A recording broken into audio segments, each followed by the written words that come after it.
बच्चों, क्या हाल चाल? ठीक है ना? चलिए, आज हम लोग एक बार फिर से अवतल दर्पण में दर्पण सूत्र स्थापित करेंगे।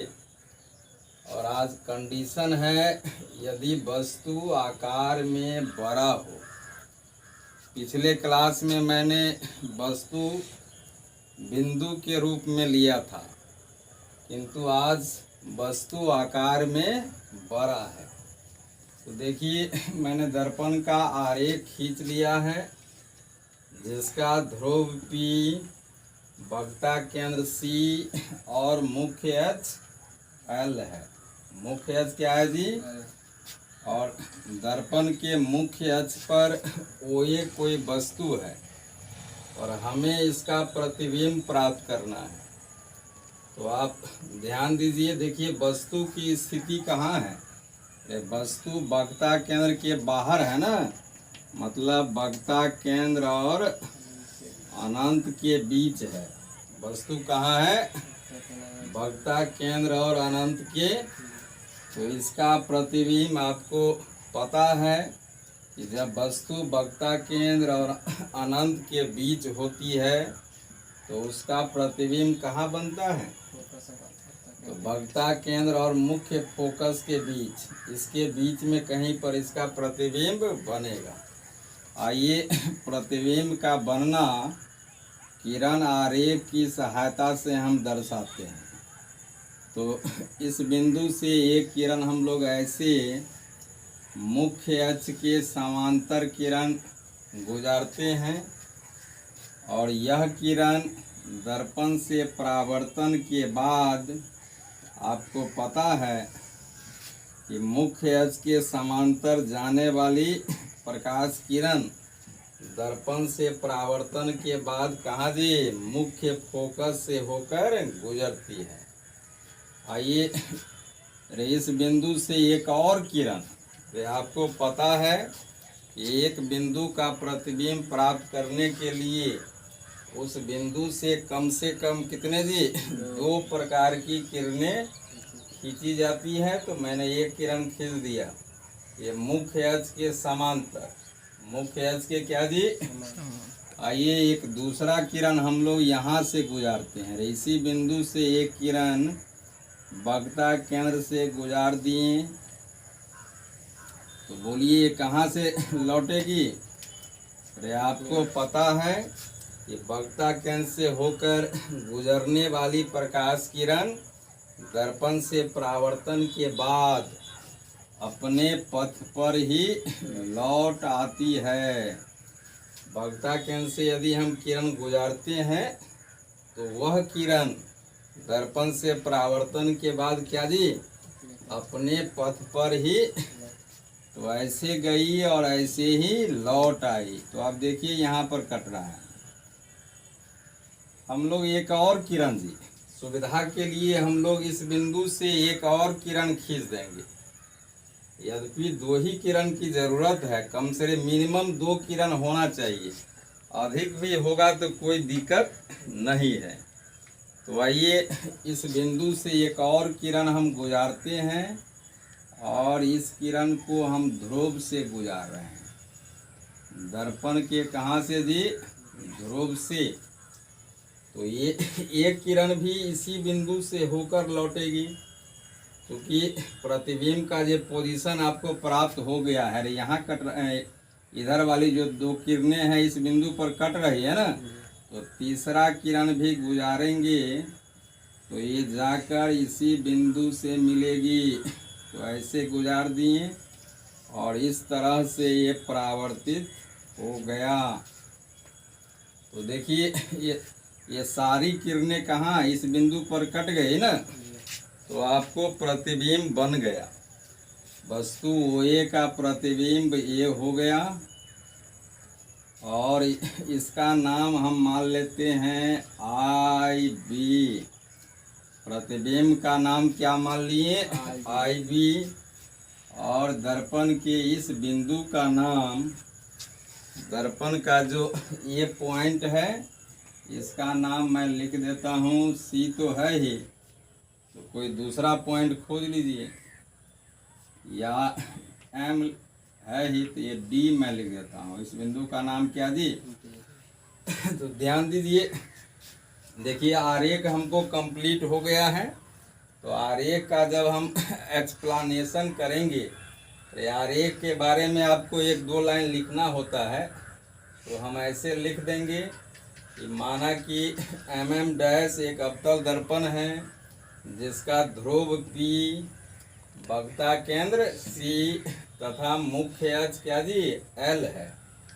इसके बाद दर्पण के मुख्य अक्ष पर OA कोई वस्तु है जिसका प्रतिबिंब क्या बना? IB बनता है। वस्तु OA का प्रतिबिंब क्या बना जी? IB बनता है। और लिखेंगे कि दर्पण द्वारा प्रतिबिंब का बनना किरण आरेख की सहायता से दर्शाया गया है। दर्पण द्वारा प्रतिबिंब का बनना क्या जी? किरण आरेख की सहायता से दर्शाया गया है। दर्पण द्वारा प्रतिबिंब का बनना। तो चलिए फिगर से कुछ बात हमको लिखना है। तो आकृति से स्पष्ट है कि उसी के नीचे में हम लिखेंगे ऐसे, आकृति से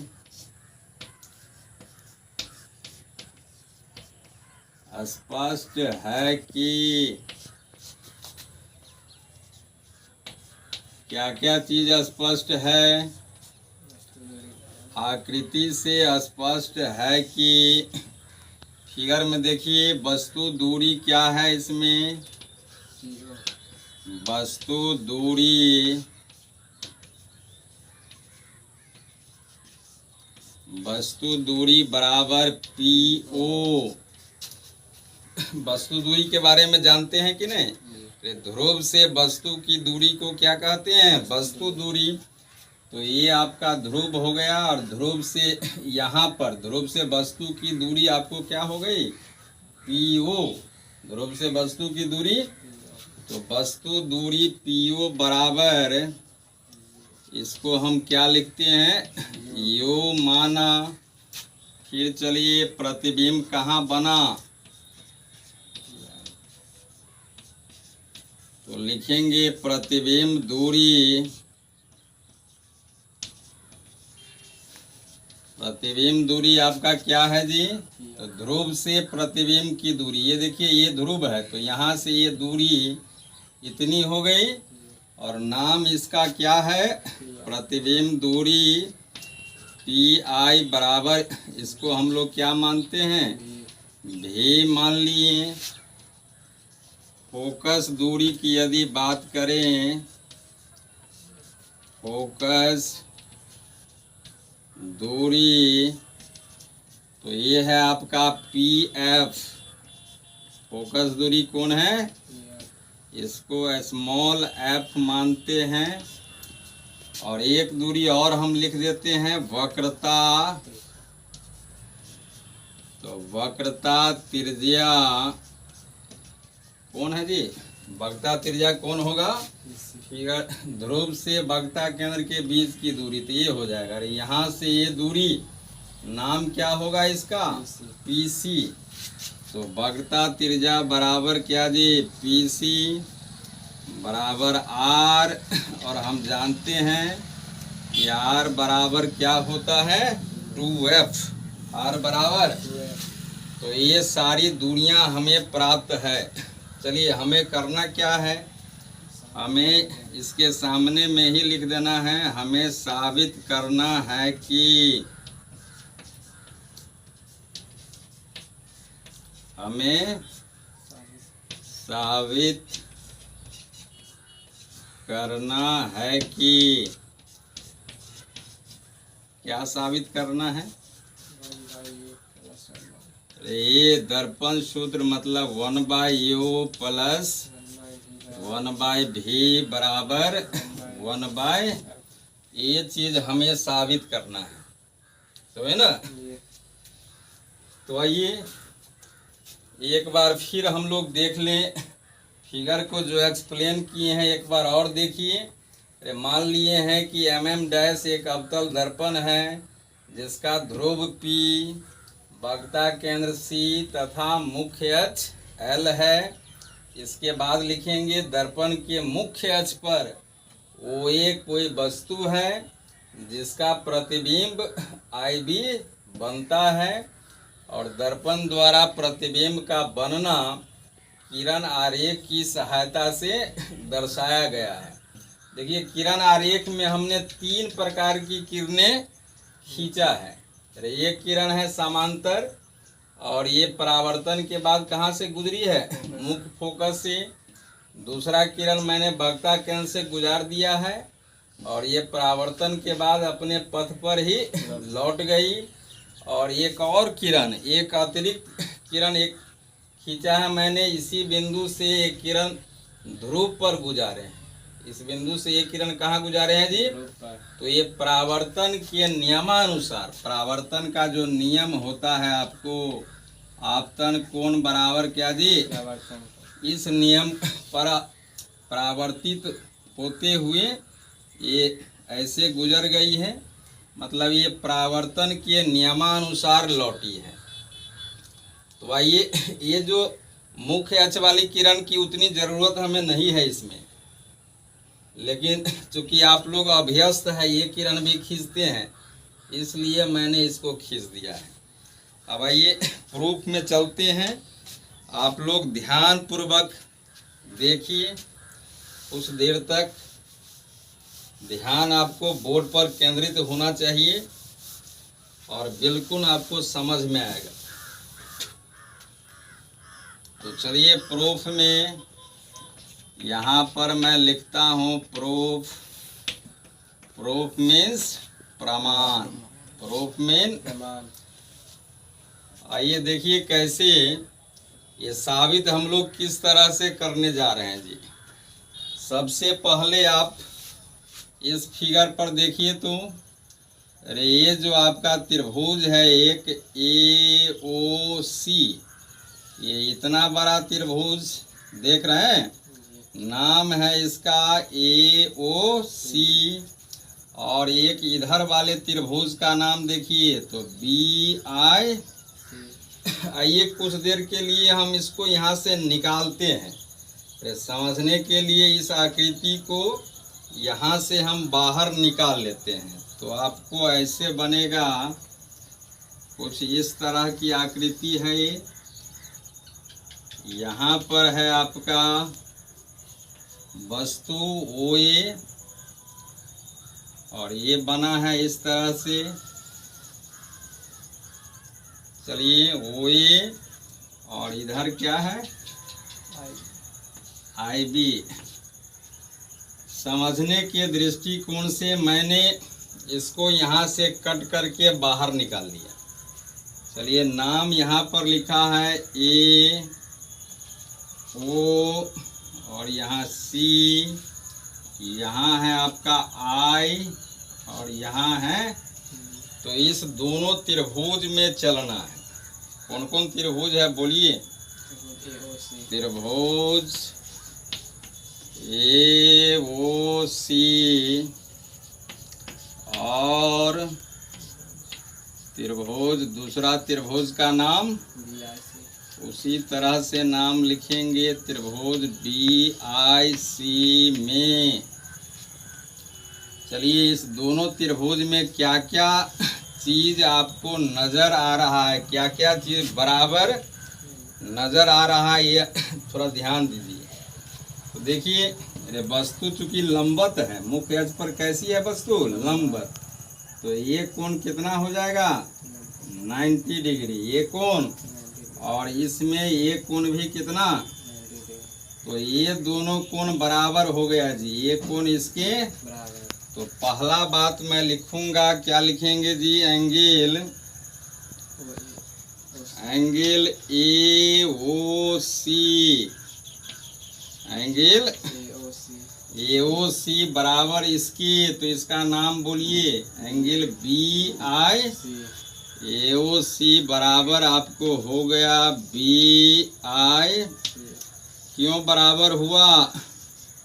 क्योंकि दोनों 90 डिग्री है। दोनों कितना जी? 90 डिग्री। फिर इस फिगर पर देखिए, अरे इसमें ये रेखा और ये रेखा ऐसी, ये दोनों रेखाएं एक दूसरे को काटती है ना।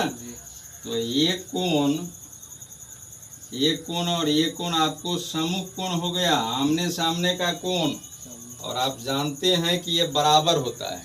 ये क्या जी? बराबर होता है। तो दूसरा बात लिखाइए, ये कोण क्या नाम है इसका? इधर से कहेंगे तो ACO। जिधर से आपको बोलने में अच्छा लग रहा है, सिर्फ इसको हमको बीच में रखना है। चाहे इधरे से कहिएगा तो कह सकते हैं OCA। तो दूसरा बात लिखेंगे एंगल OC बराबर किसकी? तो इसकी। तो इधर से कहिएगा तो ICB, यानी तो BC। तो जो अच्छा लग रहा है तो लिख देते हैं हम BC। ये क्यों बराबर हुआ? शीर्षाभिमुख कोण है जी। आमने सामने के कोण को क्या कहते हैं? तो लिखेंगे हम शीर्षाभिमुख कोण। शीर्षाभिमुख कोण होने से, क्या होने से जी? और क्या? अरे आपको ज्ञात होगा, जब एक त्रिभुज के दो कोण बराबर हो गए तो तीसरा कोण अपने आप बराबर हो जाता है। तो आप देखिए, इस दोनों त्रिभुज में एक कोण आपका इसके बराबर और एक कोण, तो शेष जो बच गया, इस त्रिभुज में ये बच गया और इस त्रिभुज में, तो ये अपने आप बराबर है। ये अपने आप क्या होगा? इसलिए क्या बच गया इसमें? शेष एंगल। इस फिगर में देखिए ये बच रहा है ना, तो नाम क्या? शेष एंगल OAC। शेष एंगल क्या जी? OAC बराबर उस त्रिभुज में शेष क्या बच गया? तो लिख देंगे हम शेष एंगल, इसका नाम सॉरी इसके बराबर है, तो IBC। शेष एंगल क्या जी? IBC। तो क्या देख रहे हैं? इस प्रकार हम देख रहे हैं कि इन दोनों त्रिभुज के सभी कोण, तीनों कोण एक दूसरे के क्या जी?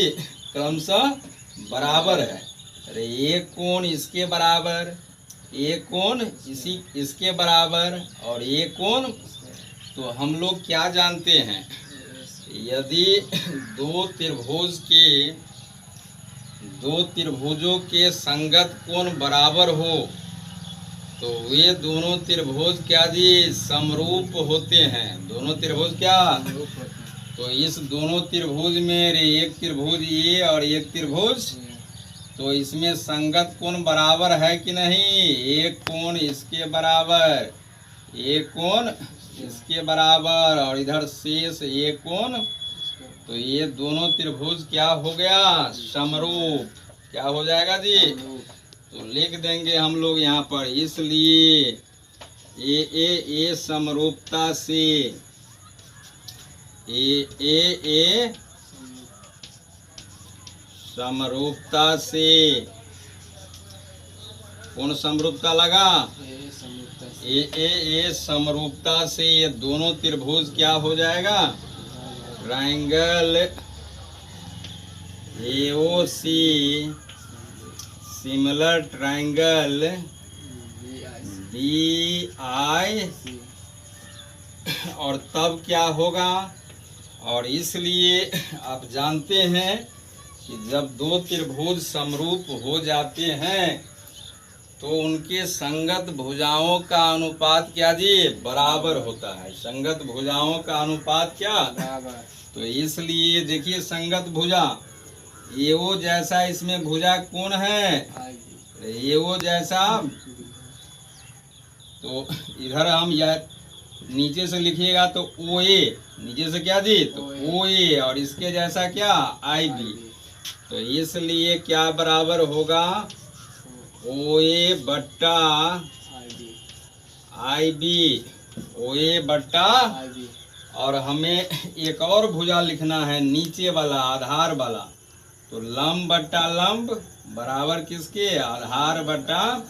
तो इस त्रिभुज का आधार कौन हो गया ओ सी, और इसका तो ये बराबर क्या होगा आपको ओ सी बट्टे,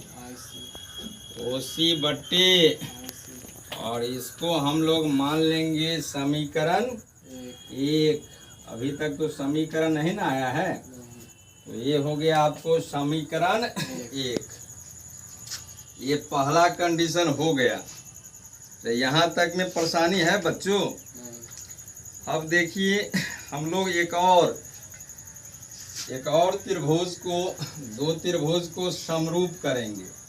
थोड़ा इस फिगर पर देखिए बच्चों, तो यहाँ वाला ये जो है ए ओ, और यहाँ वाला ध्रुव वाले बिंदु लीजिए, तो ध्रुव वाला क्या है पी। तो इस त्रिभुज में चलेंगे, त्रिभुज ए ओ पी, त्रिभुज क्या ए ओ।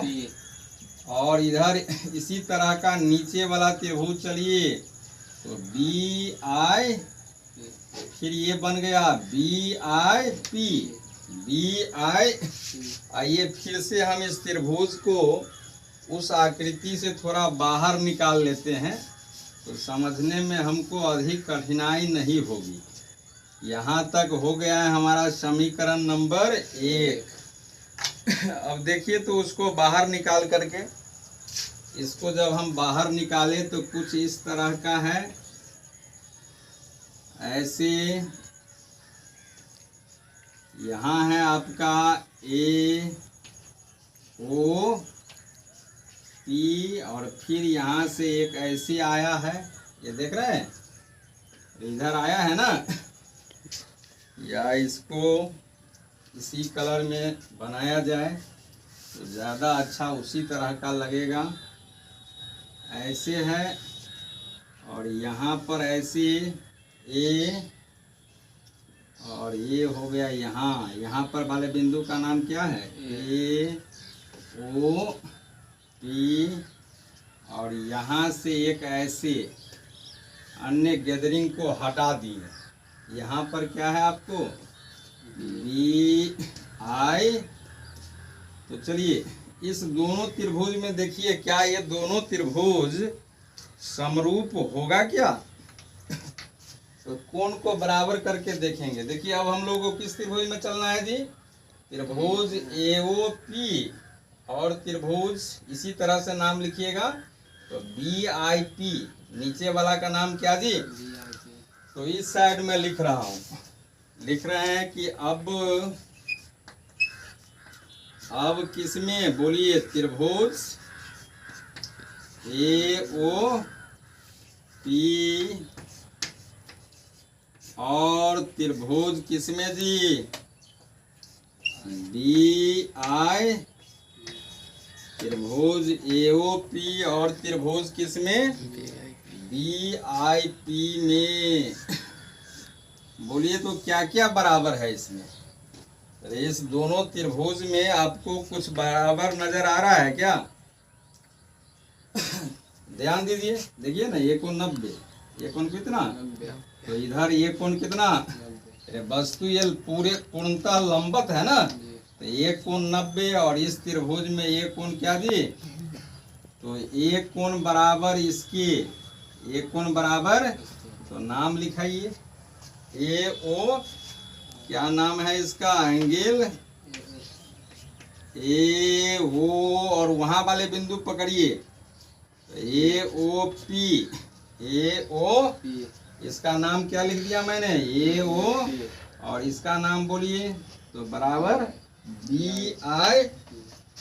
तो बराबर हम लिख देंगे बी आई, क्यों बराबर, क्योंकि 90 डिग्री है, क्योंकि क्या जी 90 डिग्री। और खोजिए, इधर ध्यान दो बच्चों, यहाँ देखिए मैंने इसका ये क्या लिखा है रे आई, और ये क्या लिखा है रे आर, ये क्या है ये देखिए ना इस बार ये है आपतित किरण, ये क्या जी, और ये जो हो गया मुख्य अक्ष, ये भी आपका अभिलंब का काम करता है। क्यों अभिलंब हो गया?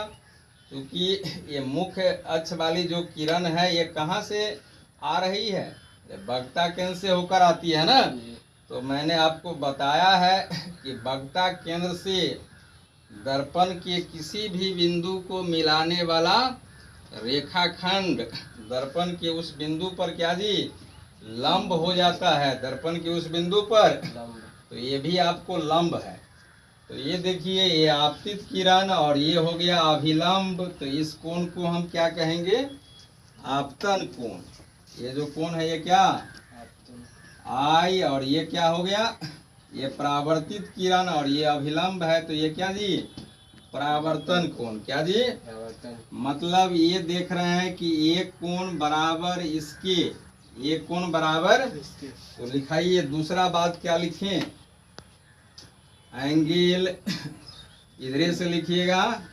तो ए पी ओ, इस कोण का नाम बोलिए ए पी बराबर इसके है ना, तो इसका नाम क्या आई पी। तो ये लिख देंगे हम लोग ऐसे, एंगल ए पी ओ, या इधरे से कहिएगा तो O P A, O P. तो बोलिए दूसरा बात क्या लिखें, एंगल ओ पी बराबर किसके, ओ पी ए बराबर उसकी आई पी। तो यहाँ पर हम लिख देंगे आई पी क्यों बराबर, तो ये आपको बराबर है परावर्तन के नियम से।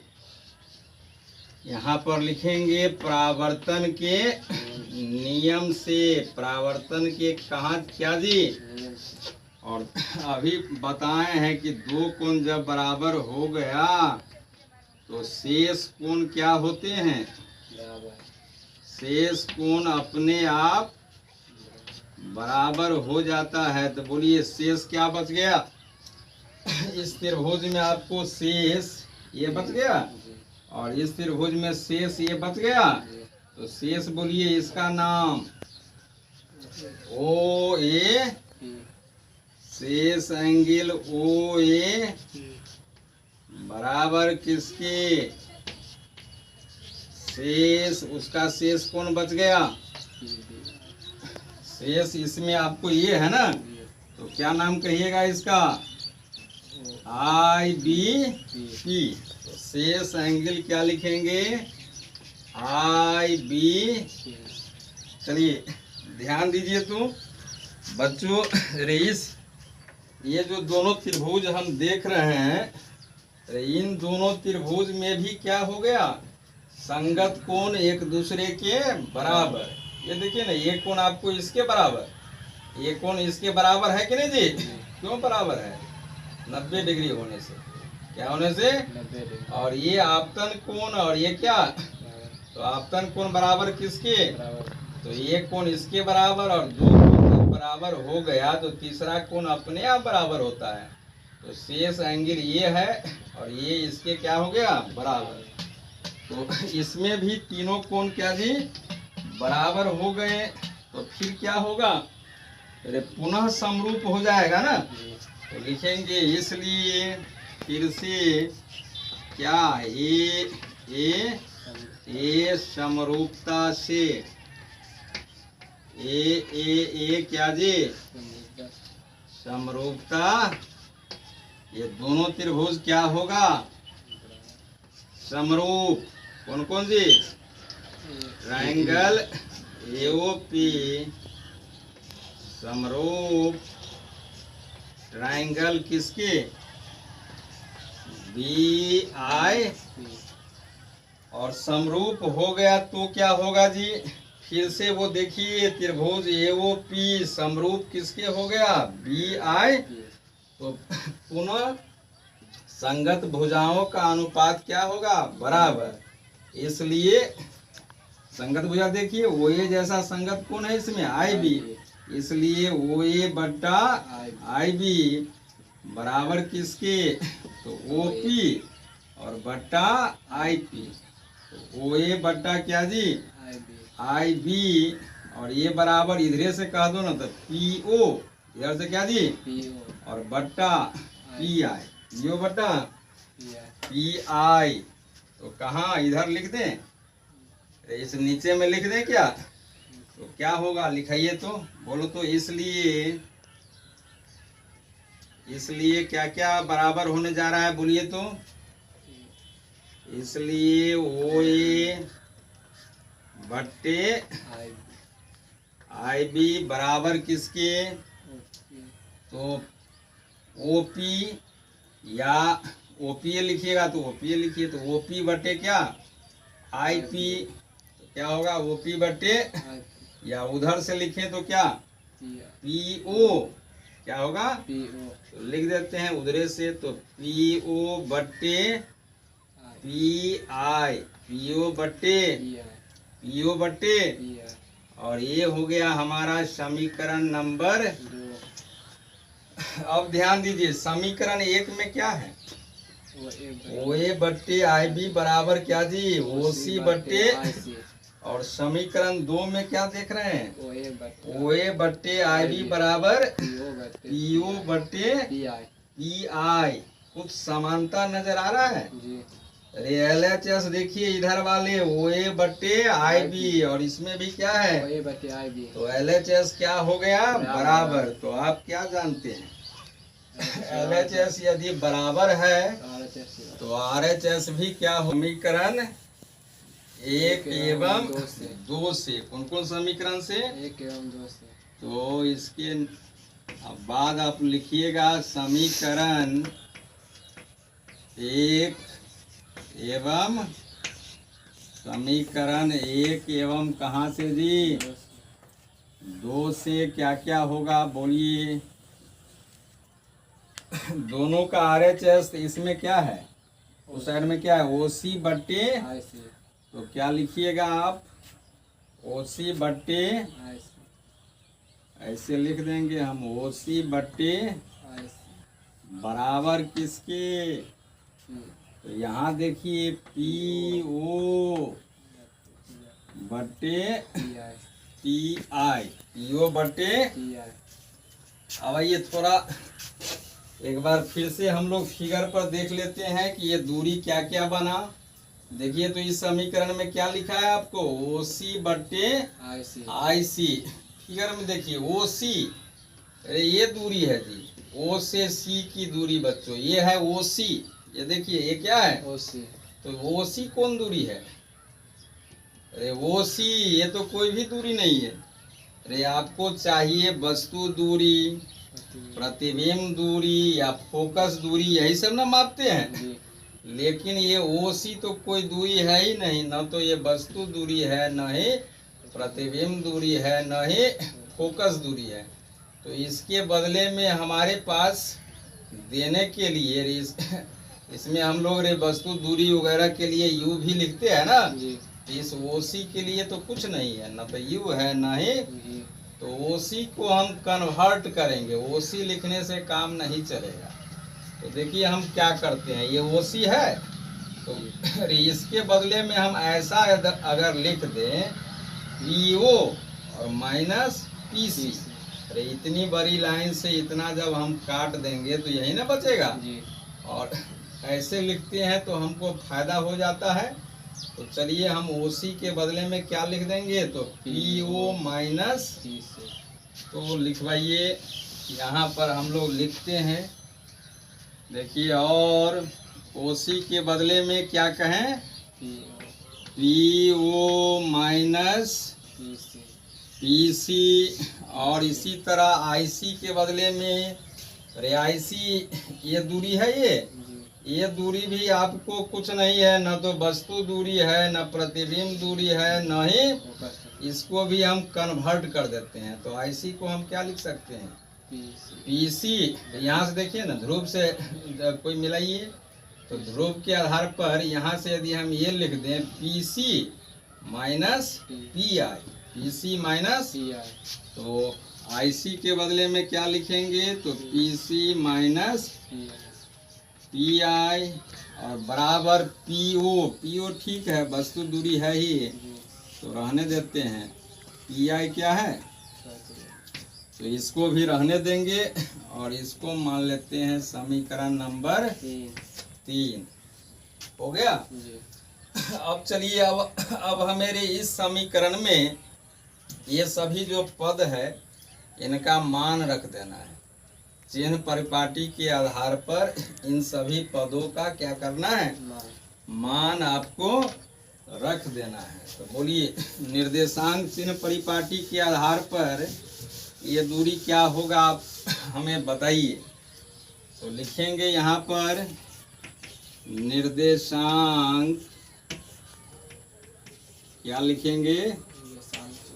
निर्देशांक चिन्ह परिपाटी से, निर्देशांक चिन्ह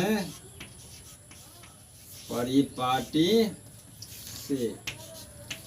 बोलिए, निर्देशांक चिन्ह परिपाटी क्या कहता है जी? अरे ये कह रहा है कि आपतित प्रकाश की दिशा में मापी गई दूरियां धनात्मक मानी जाती है। तो ये देखिए ना, डायरेक्शन ऑफ लाइट क्या है आपको? प्रकाश की दिशा क्या है? आपतित प्रकाश किस दिशा में गति कर रही है? प्रकाश यहाँ वस्तु से इधर जा रही है ना, वस्तु से किधर? दर्पण की ओर। और कोई भी दूरी हम मापते हैं वो कैसे? तो ध्रुव से मापते हैं। कोई भी दूरी किससे जी? ध्रुव से। तो देखिए ना, आप PO जब मापिएगा, PO तो यहाँ से ध्रुव से इधर आ रहा है ना, ध्रुव से उल्टा आ रहे हैं।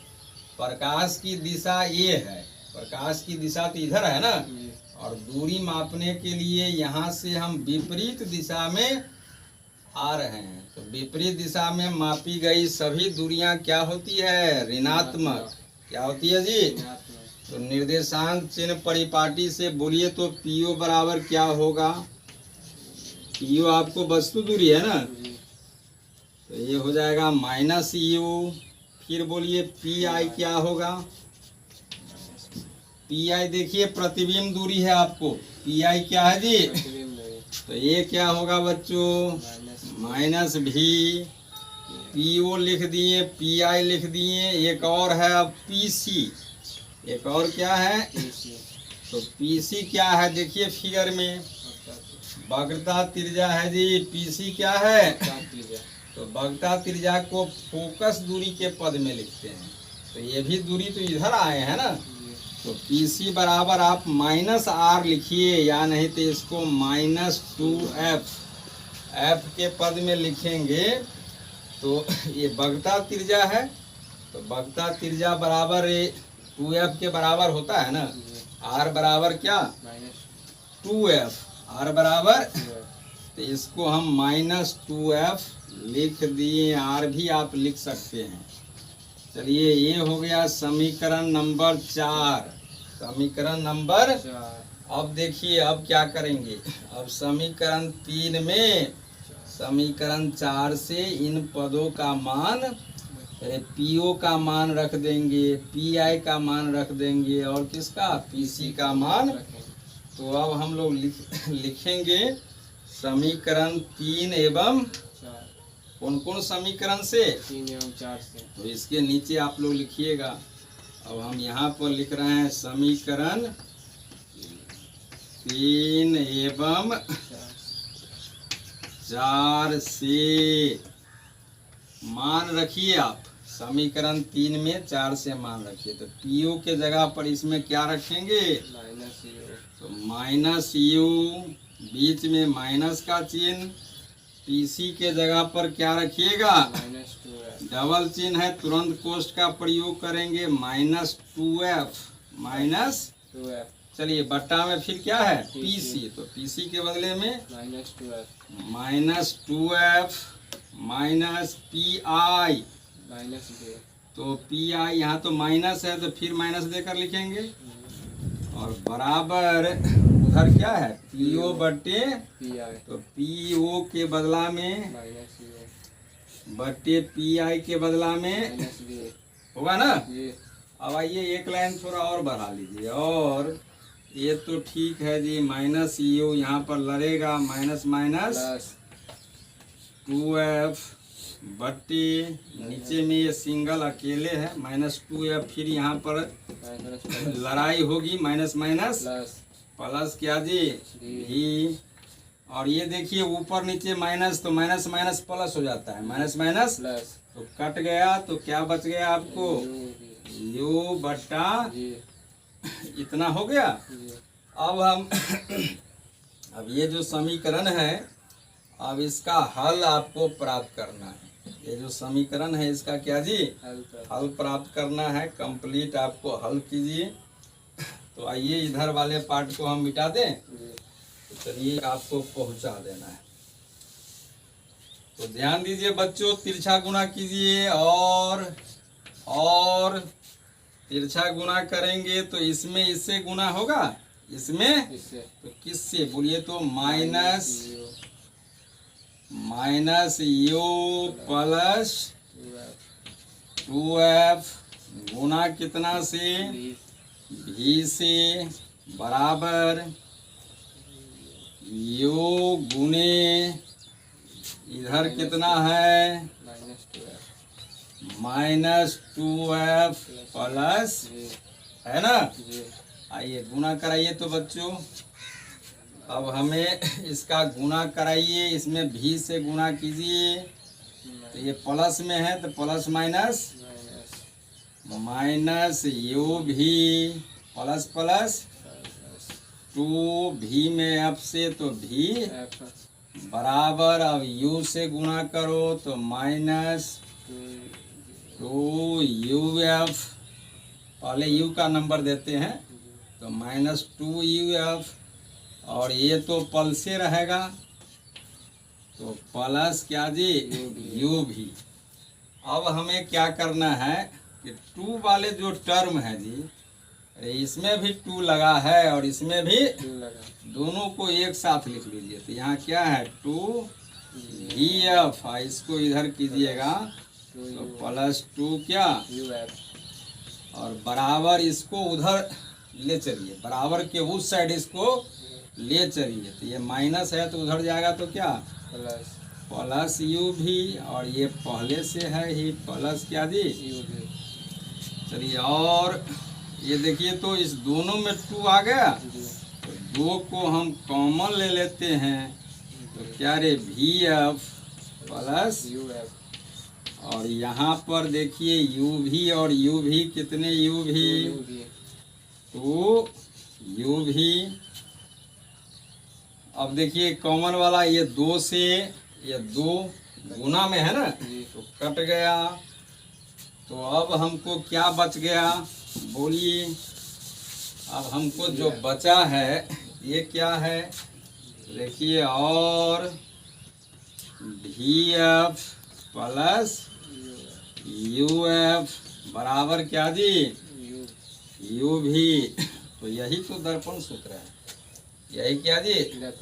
लेकिन आपके सूत्र में तो बट्टा के रूप में लिखा है ना, तो ये तो गुणा के रूप में हो गया, तो इसको हम बट्टा के रूप में जैसे आपको है वैसे ही कर देंगे। दोनों तरफ क्या करेंगे, दोनों तरफ U भी F से लिख देंगे हम लोग यहाँ पर, दोनों तरफ U भी F से भाग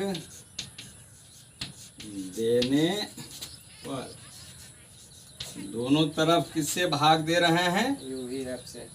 तो बोलिए भाग दिलाइए, क्या लिखाएगा। यहाँ पर है आपको VF प्लस U और बट्टा में U भी, और इधरों देंगे भाग तो क्या है यहाँ U भी बट्टे U भी। चलिए अब क्या कीजिएगा, अरे इसको 2 टर्म, अभी ये दोनों टर्म ज्वाइंट है तो यहाँ पर ब्रेक डांस, ये प्लस है ना तो यहाँ से दोनों को हम अलग अलग कर देंगे। तो चलिए कीजिए, तो क्या लिखाएगा? और वी एफ बट्टा यू वी एफ, बीच में आ जाएगा ये चिन्ह प्लस का, फिर क्या? यू एफ बट्टी यू भी, और बराबर क्या है? तो यू भी बट्टी यू भी। अब आप काट दीजिए, देखिए भी से भी कट जाएगा, एफ से, यहाँ पर यू से यू कट गया, एफ से, और यहाँ पर यू से यू कट गया, भी से, तो बच क्या गया? इसलिए एक बार में एक मर्तबे कटा है ना, तो यहाँ पर 1/u क्या बचा है हमको? 1 बट्टा प्लस यहाँ क्या बच गया? और बराबर 1/f। यही है हमारा दर्पण सूत्र।